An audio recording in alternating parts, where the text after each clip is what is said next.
안녕하세요. 오늘도 복된 날입니다. 오늘은 창세기 17장 말씀을 살펴보겠습니다. 신앙생활을 하다 보면 가장 무서울 때가 환란이 있을 때가 아니라 아무 일도 일어나지 않을 때입니다.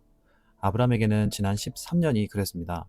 하갈을 통해 이스마엘을 낳은 후 13년간 하나님은 침묵하셨습니다. 아브라함은 아마도 이스마엘이라도 주셨으니 이게 내 복인가 보다 하며 현실에 안주했을 것입니다. 기도가 간절하지 않아도 살만하고 하나님의 약속이 희미해져도 딱히 불편함이 없는 상태. 어쩌면 우리도 그런 영적 정체기를 지나고 있지는 않습니까? 하나님은 아브라함이 완전히 자기 힘을 빼게 되는 99세의 시간에 다시 찾아오셔서 멈췄던 언약의 시계를 돌리기 시작합니다. 1절 말씀입니다. 아브라함이 99세 때에 여호와께서 아브라함에게 나타나서 그에게 이르시되 나는 전능한 하나님이라 너는 내 앞에서 행하여 완전하라. 여기서 전능한 하나님은 엘샤다이입니다. 모든 것을 가능하게 하시는 분. 이 말씀은 이런 뜻입니다. 네 나이로 안 돼도 나는 할 수 있다. 그리고 완전하라고 말씀하십니다. 이스마엘이 아닌 오직 하나님만 온전히 신뢰하라는 말씀입니다. 이제 하나님의 시간표가 됐습니다. 아브라함의 이름을 새롭게 주시며 새로운 정체성을 주십니다. 2절에서 5절 말씀입니다. 내가 내 언약을 나와 너 사이에 두어 너를 크게 번성하게 하리라 하시니 아브라함이 엎드렸더니 하나님이 또 그에게 말씀하여 이르시되 보라 내 언약이 너와 함께 있으니 너는 여러 민족의 아버지가 될지라. 이제 후로는 네 이름을 아브라함이라 하지 아니하고 아브라함이라 하리니 이는 내가 너를 여러 민족의 아버지가 되게 함이니라. 아브라함은 하나님이 임하시자 얼굴을 땅에 대고 엎드립니다.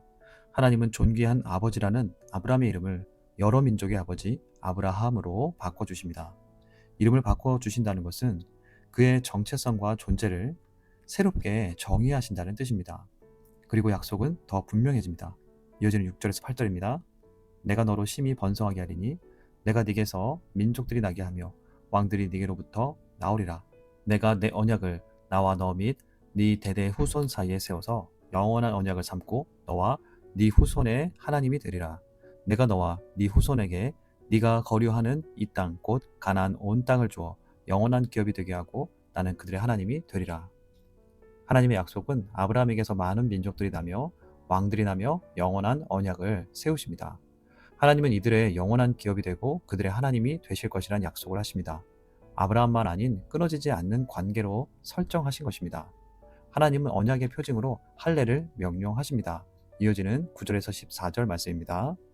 하나님이 또 아브라함에게 이르시되 그런즉 너는 내 언약을 지키고 내 후손도 대대로 지키라. 너희 중 남자는 다 할례를 받으라. 이것이 나와 너희와 너희 후손 사이에 지킬 내 언약이니라. 너희는 포피를 베어라. 이것이 나와 너희 사이의 언약의 표징이니라. 너희의 대대로 모든 남자는 집에서 난 자나 또는 너희 자손이 아니라 이방 사람에게서 돈으로 산 자를 막론하고 난지 8일 만에 할례를 받을 것이라. 너희 집에서 난 자든지 너희 돈으로 산 자든지 할례를 받아야 하리니 이에 내 언약이 너희 살에 있어 영원한 언약이 되려니와. 할례를 받지 아니한 남자 곧 그 포피를 베지 아니한 자는 백성 중에서 끊어지리니 그가 내 언약을 배반하였음이니라. 하나님은 이전에 쪼갠 재물 사이에 횃불로 지나가시며 언약을 맺어 주셨습니다. 이제 아브라함과 후손들에게 할례를 요구하십니다. 약속을 너희가 보도록 너희 삶에 표시하라는 것입니다. 그래서 하나님의 소유임을 날마다 확인하게 하신 것입니다. 오늘날 우리에겐 마음의 할례, 곧 성령으로 거듭난 삶의 변화를 요구하십니다. 하나님은 사례의 정체성도 바꿔주십니다. 이어지는 15절에서 16절입니다. 하나님이 또 아브라함에게 이르시되 네 아내 사례는 이름을 사례라 하지 말고 사라라 하라. 내가 그에게 복을 주어 그가 네게 아들을 낳아 주게 하며 내가 그에게 복을 주어 그를 여러 민족의 어머니가 되게 하리니 민족의 여러 왕이 그에게서 나리라. 사례도 나의 공주란 이름의 사라, 여러 민족의 어머니로 바꿔주십니다. 하나님은 사라에게 아들을 약속하십니다. 민족의 여러 왕이 사라에게서 날 것을 약속하십니다. 하지만 아브라함은 하나님의 이 약속의 말씀에 묻습니다. 이어지는 17절에서 18절입니다. 아브라함이 엎드려 웃으며 마음속으로 이르되 100세 된 사람이 어찌 자식을 낳을까? 사라는 90세니 어찌 출산하리요 하고 아브라함이 이에 하나님께 아뢰되 이스마엘이나 하나님 앞에 살기를 원하나이다. 이 웃음은 감사의 웃음이 아니라 냉소와 허탈의 웃음입니다. 하나님 제 나이가 100세입니다. 사라는 90세고요. 이제 더 이상 자식을 낳을 수가 없습니다. 라는 대답입니다. 하나님은 아무리 희망을 갖고 싶어도 그럴 수 없다는 것을 말씀한 거죠. 하지만 하나님은 단호하십니다. 이어지는 19절에서 22절입니다. 하나님이 이르시되 아니라 네 아내 사라가 네게 아들을 낳으리니 너는 그 이름을 이삭이라 하라. 내가 그와 내 언약을 세우리니 그의 후손에게 영원한 언약이 되리라. 이스마엘에 대하여는 내가 네 말을 들었나니 내가 그에게 복을 주어 그를 매우 크게 생육하고 번성하게 할지라. 그가 12두령을 낳으리니 내가 그를 큰 나라가 되게 하려니와 내 언약은 내가 내년 이 시기에 사라가 네게 낳을 이삭과 세우리라. 하나님이 아브라함과 말씀을 마치시고 그를 떠나 올라가셨더라. 하나님은 90세인 사라가 아들을 낳을 것이다. 그 이름을 웃음이란 뜻의 이삭이라 지으라고도 말씀해 주셨습니다. 말도 안 되는 상황을 하나님은 웃음으로 바꿔주시겠다는 약속입니다. 이어지는 23절에서 27절입니다. 이에 아브라함이 하나님이 자기에게 말씀하신 대로 이날에 그 아들 이스마엘과 집에서 태어난 모든 자와 돈으로 산 모든 자, 곧 아브라함의 집사람 중 모든 남자를 데려다가 그 포피를 베었으니 아브라함이 그의 포피를 벤 때는 99세였고 그의 아들 이스마엘이 그의 포피를 벤 때는 13세였더라. 그날에 아브라함과 그 아들 이스마엘이 할례를 받았고 그 집의 모든 남자, 곧 집에서 태어난 자와 돈으로 이방 사람에게서 사온 자가 다 그와 함께 할례를 받았더라. 아브라함의 무리는 상당합니다. 롯을 구해올 때 318명이 싸우러 갔었습니다. 이 많은 무리의 남자들이 할례를 받는 것은 적들이 쳐들어오면 몰살당할 수 있는 상황입니다. 그러나 성경은 이날에, 즉 아브라함은 99세의 나이에 온 집안 사람들과 함께 즉시 할례를 행합니다. 비록 마음속에는 여전히 의문과 웃음이 있었을지 모르지만 아브라함의 발걸음은 순종으로 나아갔습니다. 사레와 하갈의 사건이 있은 지 13년이 지났습니다. 정말 긴 시간 동안 하나님의 말씀이 없었습니다.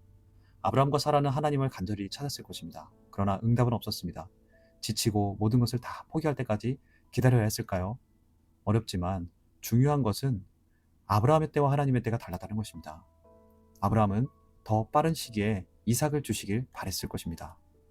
하지만 하나님은 아브라함이 99세가 되는 때여야 했습니다. 우리는 아브라함과 같이 하나님의 때를 모릅니다. 그래서 기다리다 지칩니다. 한번 생각해 봤으면 좋겠습니다. 75세에 부름받은 아브라함이 더 나을까요? 청소년 때에 부름받은 요셉이 나을까요? 아브라함은 100세에 이삭을 얻었습니다. 요셉은 30세에 애굽 총리가 됐습니다. 어떤 인생이 성공한 인생일까요? 성경은 누가 성공했다, 누가 더 낫다고 말하지 않습니다.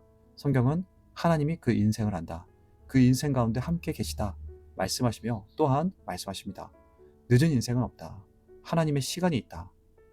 오늘 우린 육체의 할례를 받지 않지만 예수님의 흔적을 가진 자들입니다. 그리스도 안에서 오늘도 하나님의 약속, 하나님의 시간을 보길 축복합니다. 말씀을 기억하며 하나님 앞에 섭니다. 늦었다, 끝났다 말하지 않고 하나님의 시간이 있다 말하게 하옵소서.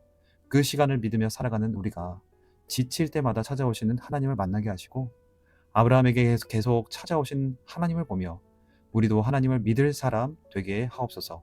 기도하며 나아가겠습니다.